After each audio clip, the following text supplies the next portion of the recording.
దినవృత్తాంతములు 2వ గ్రంథము 12వ అధ్యాయము 12వ వచనం.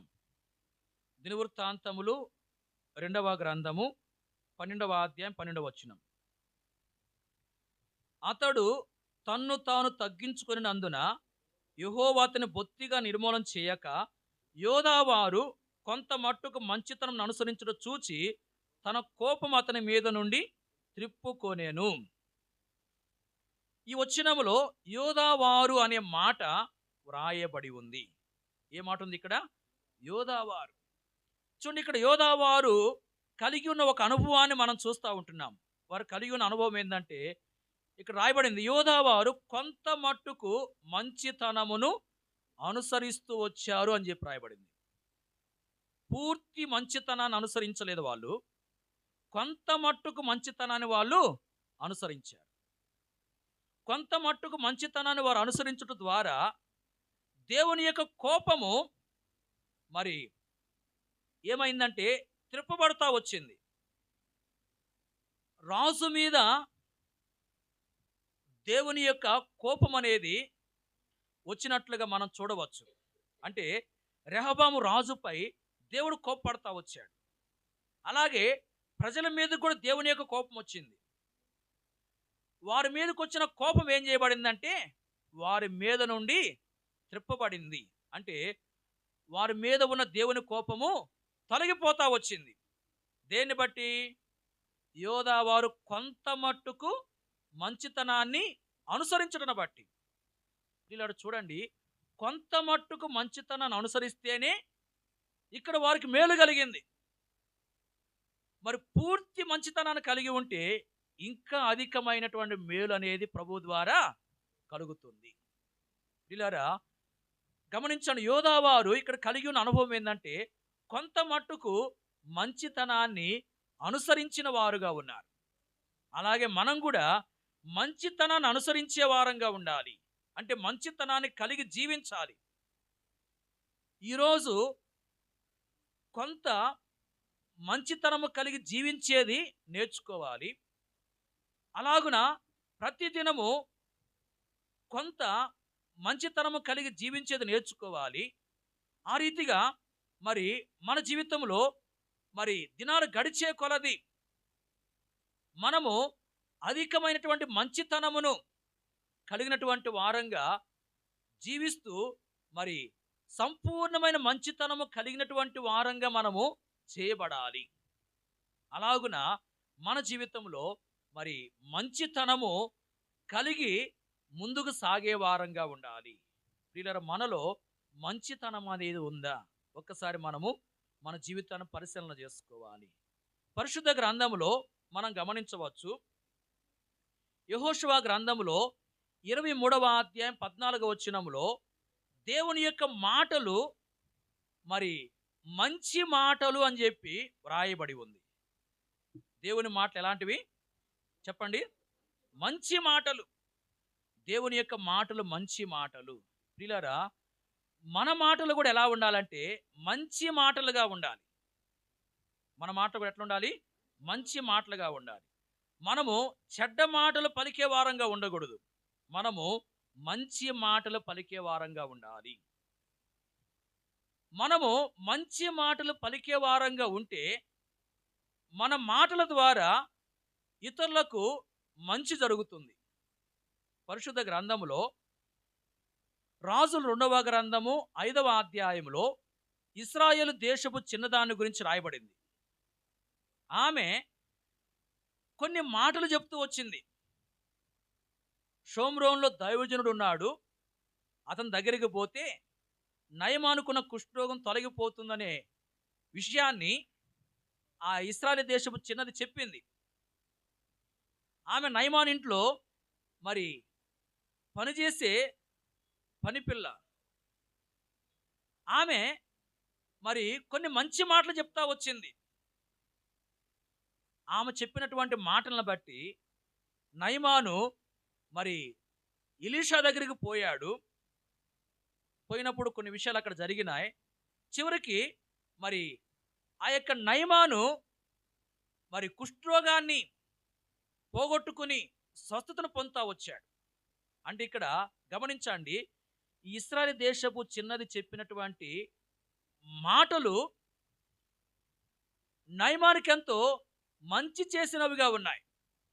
అంటే ఆమె చెప్పినటువంటి మాటల ద్వారా నయమానుకి ఏం జరిగిందంటే మంచి జరిగింది. ఇలారా నయమాను ఒక అన్యుడు. ఈమె చెప్పినటువంటి మాటల ద్వారా అన్యునికి ఏం కలిగింది? మంచి జరిగింది, మంచి కలిగింది. ఇలారా మన జీవితంలో కూడా మనము మంచి మాటలు పలికే వారంగా ఉండాలి.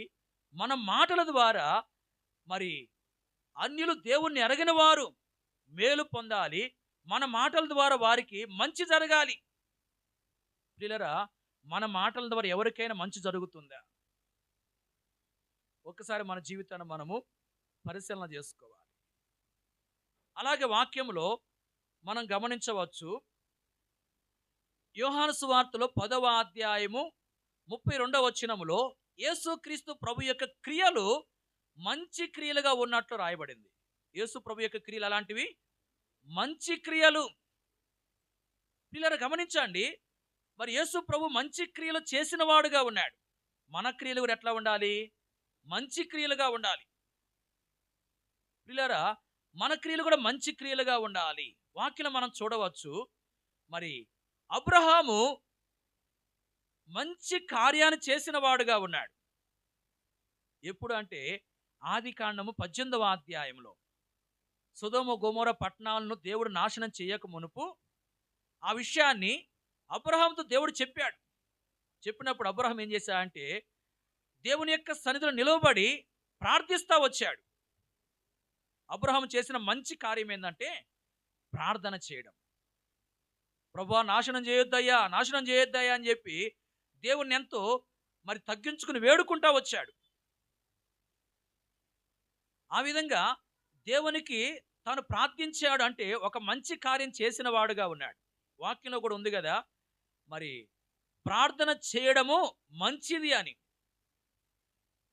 ప్రార్థన చేయడం ఏది మంచిది, ఇది మంచిదియు దేవుని దృష్టికి అనుకూలమైనది అని చెప్పి తిమోతికి రాసిన పత్రికలో రాయబడింది. అంటే ప్రార్థన చేయడం మంచిది. మరి ఇక్కడ అబ్రహాం ప్రార్థించాడు అంటే ఒక మంచి కార్యం చేశాడు.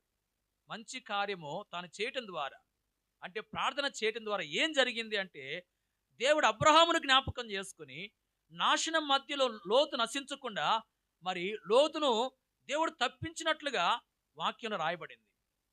ఆదికాండం 19వ అధ్యాయంలో 29వ వచనంలో చూడండి, ఇక్కడ అబ్రహాం ఒక మంచి కార్యం చేశాడు. అదేంటంటే ప్రార్థన చేయడం. తాను చేసిన మంచి కార్యము ద్వారా మరి లోతునకు ఏం జరిగిందంటే మంచి జరిగింది. లోతునకు ఏం జరిగింది? మంచి జరిగింది. అంటే నాశనం కాకుండా లోతు తప్పించబడ్డాడు. పిల్లలు గమనించండి, లోతు నీతిమంతుడు అంటే ఒక విశ్వాసే, కానీ కొన్ని లోపాలు అతనిలో ఉన్నాయి. ఇక్కడ అబ్రహాం చేసిన మంచి కార్యం ద్వారా ఒక విశ్వాసిగా ఉన్న లోతుకు ఏం జరిగిందంటే మంచి జరిగింది. పిల్లారా, మనం చేసే కార్యాల ద్వారా ఇతరులకు ఏం జరగాలి? మంచి జరగాలి. గమనించండి, పరిశుద్ధ గ్రంథంలో మనం చూస్తున్నాం, మరి మనము మంచి మాటలు పలికే వారంగా ఉండాలి, అలాగే మంచి క్రియలు చేసే వారంగా ఉండాలి. మరి మన మాటల ద్వారా ఇతరులకు మంచి జరగాలి, మన క్రియల ద్వారా ఇతరులకు మంచి జరగాలి. ఇశ్రాయేలు దేశపు చిన్నది పలికిన మాటల ద్వారా నయమానుకు మంచి జరిగింది. అలాగే అబ్రహాము చేస్తూ వచ్చిన మంచి కార్యము ద్వారా లోతునకు మంచి జరుగుతూ వచ్చింది. ప్రియులారా, మన జీవితంలో ప్రభు ప్రజలంగా మన ద్వారా ఎవరికైనా మంచి జరుగుతుందా? ఇశ్రాయేలు దేశపు చిన్నది దాని ద్వారా మరి ఒక అన్యుడు మేలు పొందాడు, ఒక అన్యునికి మేలు జరిగింది. అబ్రహాం ద్వారా ఒక విశ్వాసికి మేలు జరిగింది. ప్రియులారా, మన ద్వారా కూడా దేవుణ్ణి ఎరగని వారికి మంచి జరగాలి, అలాగే దేవుణ్ణి ఎరిగిన విశ్వాసులకు కూడా మంచి జరగాలి. అలాగ మనము మరి మంచి వాటిని కలిగి ఉండి మనము ఇతరులకు మంచి జరిగించే వారంగా ఉండాలి. మన ద్వారా ఇతరులకు మంచి జరగాలి. అలాంటి జీవితము మనం జీవిస్తున్నామా? ఒక్కసారి మన జీవితాన్ని మనం పరిశీలన చేసుకోవాలి. ప్రభా నా ద్వారా మరి ఇంతవరకు అంతగా ఎవరికి మంచి జరగలేదయ్యా, నన్ను క్షమించయ్యా. ఇకనైనా నేను మరి అనేకులకు మంచి జరిగించే వ్యక్తిగా మీరు నన్ను సిద్ధపరచండి ప్రభువా. నేను మంచి మాటలు పలికే వ్యక్తిగా, మంచి కార్యాలు చేసే వ్యక్తిగా ఉండి నేను ఇతరులకు మంచి జరిగించేవానిగా ఉండేదాని కొరకు నన్ను సిద్ధపరచు ప్రభువా అని ప్రభువుని మనము ప్రార్థించుకునే వారంగా ఉండాలి. ప్రియులారా, మనలో మంచి ఉండాలి. మంచితనం అనేది మనలో ఉండాలి. మంచితనాన్ని మనం అనుసరించి నడుచుకోవాలి. అలా మనం ఉన్నప్పుడు ప్రభువు ద్వారా మనము మేలు పొందుతాము.